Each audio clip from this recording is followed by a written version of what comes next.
प्रतुल जी, अब जो है दशहरा पूजा खत्म हो गया है, क्या लगता है चुनाव की घोषणा कब हो सकती है और चुनाव को लेकर पार्टी कितनी तैयार है? देखिए, हम तो पूरे तरीके से तैयार हैं और हमसे ज़्यादा इस प्रदेश की जो जनता है, इस गूंगी, बहरी और हत्यारी और भ्रष्ट सरकार को उखाड़ फेंकने के लिए तैयार है।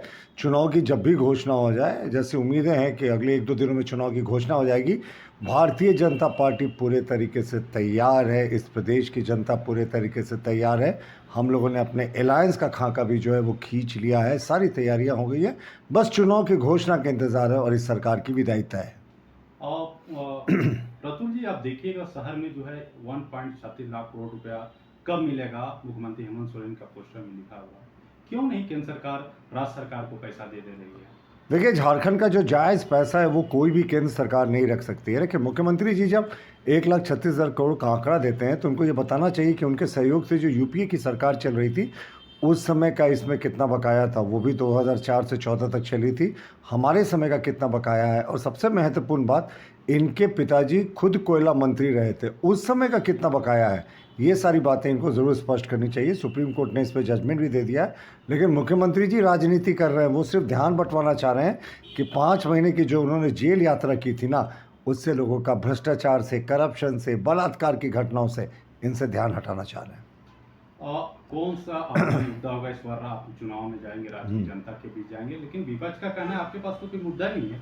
जो 18-19 साल तक राज्य में शासन किया, उस समय जो है युवा यहाँ राज्य की जनता को कुछ नहीं करवाया, आप क्या करेंगे?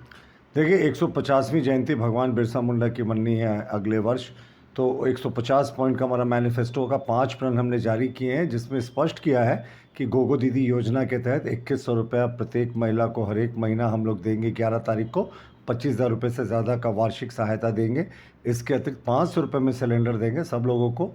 और जो नौकरियां हैं उसका भी हम लोगों ने एक कैलेंडर जारी करने की बात कही है। पहले कैबिनेट से 2,87,000 नौकरियां, और उसके अतिरिक्त 5 लाख स्वरोजगार के अवसर। और जो घर है, वो घर का निर्माण करने के लिए हम करीब 21 लाख घर का निर्माण कराएंगे प्रधानमंत्री आवास योजना के अंतर्गत, और उसमें बालू जो है गरीबों को फ्री दिया जाएगा। तो ऐसे हमारी बड़ी योजनाएं हैं। और ये सरकार जो बार बार कहती है कि हम लोगों ने 18 वर्ष राज किया, ये झूठ बोलने वाले लोगों की सरकार है साहब। 24 वर्ष में 12 वर्ष उनका शासन था, प्रत्यक्ष या परोक्ष रूप से। 5 बार पिता पुत्र मुख्यमंत्री रह चुके हैं। शिबू सोरेन 3 बार मुख्यमंत्री रहे। यहाँ 550 दिनों से ज़्यादा का राष्ट्रपति शासन था जब कांग्रेस की सरकार थी। मधु कोड़ा ने लगभग 2 वर्ष तक शासन किया। हेमंत सोरेन खुद उप मुख्यमंत्री थे 2 वर्ष से ज़्यादा। और अभी तो उनके मुख्यमंत्री के जो जेएमएम का कार्यकाल है वो 5 वर्षों का हो गया। इससे पहले भी 16 महीने के लिए थे। शिबू सोरेन 3-3 बार अलग थे। तो 12 वर्ष तो इन्होंने शासन किया। इनको भी एक्सप्लेनेशन देना होगा। कल जो है बीजेपी प्रदेश कार्यालय की चुनाव समिति की बैठक बुलाई गई है, क्या उम्मीद किया जाए कल पहला लिस्ट जारी हो सकता है?